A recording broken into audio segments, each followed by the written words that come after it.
नमस्कार, मैं बलिंद्र कुमार। आप देख रहे हैं डेली हरियाणा न्यूज। कोविड-19 के लगातार बढ़ रहे आंकड़े आम जनमानस को प्रभावित कर रहे हैं। कोविड-19 इस तरीके से फैलेगा ये कभी सोचा नहीं था। अब हमारा देश का जो नक्शा है वो अब वैश्विक पटल पर बहुत तेजी से बड़ा होता नजर आ रहा है। बढ़ते आंकड़े आम जनमानस की चिंताएं बढ़ा रहे हैं। ये अब उनके लिए बड़ा अचरज और बड़ी विषम परिस्थितियां पैदा हो गई हैं। यदि वो घर से बाहर जाएंगे तो कोविड उनको परेशान करेगा, यदि घर के अंदर रहेंगे तो आर्थिक गतिविधियों के कारण वो मारे जाएंगे। इस प्रकार की जो विषम परिस्थितियों के बीच में अब आम जनमानस अपनी जिंदगी गुजार रहा है। यदि देखा जाए तो बदलती जो जनमानस की जिंदगी है, अब खबरों का स्वरूप भी बदलता हुआ नजर आ रहा है। जिस प्रकार से कोविड-19 से पहले खबरें होती थी कि क्या वो मंदिर में मुसलमान जाएगा या उस मुसलमान की मस्जिद में क्या हिंदू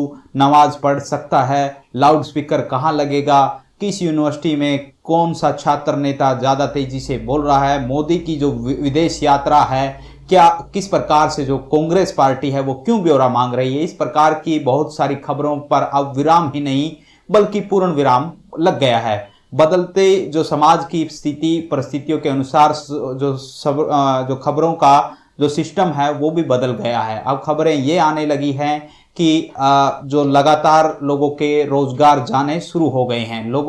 जिन लोगों का सुबह टिफिन में खाना पैक होता था, अब वो घर पर ही खाना खा रहे हैं। इस प्रकार का जो सिलसिला है वो उसी दिन से शुरू हो गया था जब देश के अंदर प्रवासी मजदूरों ने पलायन करना शुरू कर दिया था। अब खबरें ये भी आने लगी हैं कि रोजगार का जो आंकड़े हैं वो स्पष्ट हो गए हैं कि देश के अंदर कोविड-19 संक्रमण के बीच में 10 करोड़ लोग अपने जो रोजगार से हाथ धोकर बैठे हुए हैं।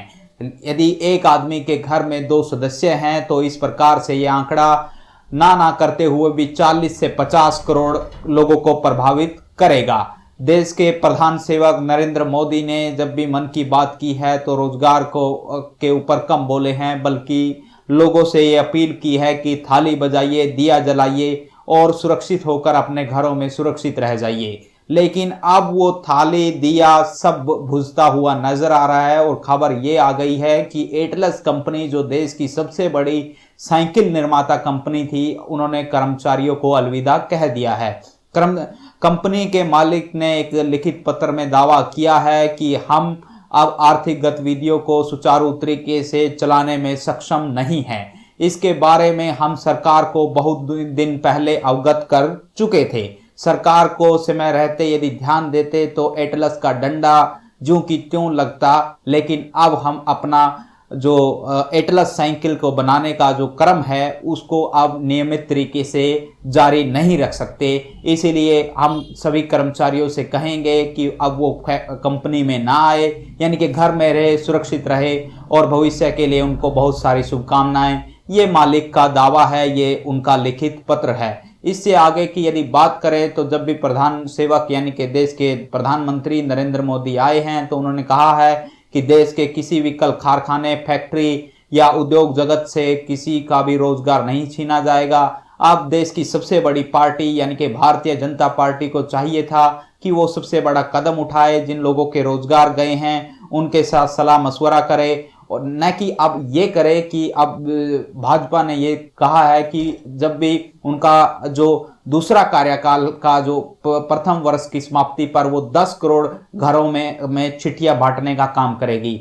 यदि एक चिट्ठी के ऊपर 10 रुपए खर्च होते हैं तो आप उसको गुणा कर लीजिएगा। मेरा जो गणित है वो काफी कमजोर है, इसलिए मीडिया में काम कर रहा हूं, तो आपको अच्छे तरीके से पता चल जाएगा कि जो आंकड़े हैं वो हर आदमी की जेब को प्रभावित करेंगे। और ये जो 2000 से पहले का युग था, जो राजीव गांधी हमें कंप्यूटर युग की तरह देकर गए थे, आज के दौर में यानी कि नरेंद्र मोदी के युग में वो चिट्ठी युग हो जाएगा।